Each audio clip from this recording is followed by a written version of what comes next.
Police ప్రజా భరోసా కార్యక్రమంలో భాగంగా సూర్యాపేట పట్టణం నందు ప్రభుత్వ జూనియర్ కళాశాలలో పోలీస్ ప్రజా భరోసా అవగాహన కార్యక్రమం నిర్వహించడం జరిగింది. ఈ కార్యక్రమానికి సూర్యాపేట జిల్లా ఎస్పీ నరసింహ ముఖ్య అతిథిగా హాజరై శాంతి భద్రతలు, చట్టాలు, మంచి ప్రవర్తన, విద్యార్థి ఉన్నత లక్ష్యాలు, పట్టుదలతో కృషి చేయడం, విజయాలు, అవకాశాల గురించి అవగాహన కల్పించారు.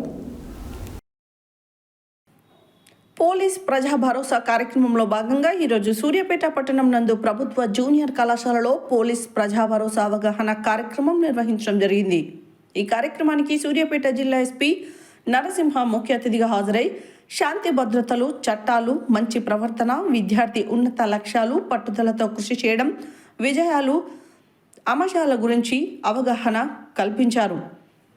ఈ సందర్భంగా ఎస్పీ మాట్లాడుతూ భారతదేశ మాజీ రాష్ట్రపతి అబ్దుల్ కలాం జయంతి పురస్కరించుకుని ఆయన జీవితం గురించి, కలాం గారు సాధించిన విజయాలు, అతను దేశానికి చేసిన సేవ, కృషి గురించి విద్యార్థులకు వివరించారు. ప్రతి విద్యార్థి ఉన్నత ఆశయాలను కలిగి ఉండాలని, అబ్దుల్ కలాం గారిని స్ఫూర్తిగా తీసుకోవాలని, ఆశయ సాధన కోసం కృషి చేస్తేనే విజయాలు వస్తాయని తెలిపారు. పాఠశాలలో మనం ఎందుకున్నామో అనేది గుర్తుంచుకోవాలి. చదువు చాలా విలువైనది. ప్రపంచంలో చదువుతోనే విజ్ఞానం వెలుగుతుందని అన్నారు. మనకు విజ్ఞానాన్ని, తెలివిని, మంచి నడవడికను విద్యాలయాలు నేర్పిస్తాయి. విద్యార్థికి తరగతి గది ఒక ప్రయోగశాల అన్నారు. బాలికలు కష్టపడి చదివి ఉన్నత స్థాయికి చేరాలని అన్నారు. సమాజంలో ఎన్నో రుగ్మతలు ఉన్నాయి. వాటి నిర్మూలనకు చదువు మార్గం అన్నారు. ప్రావీణ్యం ఉన్న అంశాల్లో కృషి చేయాలి. ఆటలు ఆడాలి. శారీరకంగా దృఢంగా ఉండాలని కోరారు. బేటీ బచావో, బేటీ పడావో నినాదంతో బాలికల అభ్యున్నతికి ప్రభుత్వాలు కృషి చేస్తున్నాయి. బాలికలను ఎదగనివ్వాలి అని కోరారు. బాల్య వివాహాలు చేయవద్దని కోరారు. విద్యార్థులు చిన్న చిన్న సమస్యలకు ఒత్తిడికి లోనై, ఆకర్షణలకు లోనై బంగారు జీవితాన్ని, భవిష్యత్తుని నాశనం చేసుకోవద్దు, ఆత్మహత్య లాంటివి చేసుకోవద్దని కోరారు.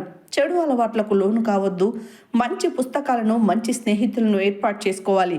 కష్టపడి చదివి తల్లిదండ్రులకు, చదువు చెప్పిన గురువులకు, పాఠశాలకు మంచి పేరు తేవాలని కోరారు. సామాజిక మాధ్యమాలలో వచ్చే వాటికి ప్రభావితం కావద్దని, ఇంటర్నెట్ నుండి జ్ఞాన సముపార్జనకు సద్వినియోగం చేసుకోవాలని కోరారు. ఈ కార్యక్రమం నందు సూర్యాపేట పట్టణ CI Venkataiah, special branch inspector Ramarao, ఎస్ఐలు, కళాశాల ఉపాధ్యాయులు పాల్గొన్నారు.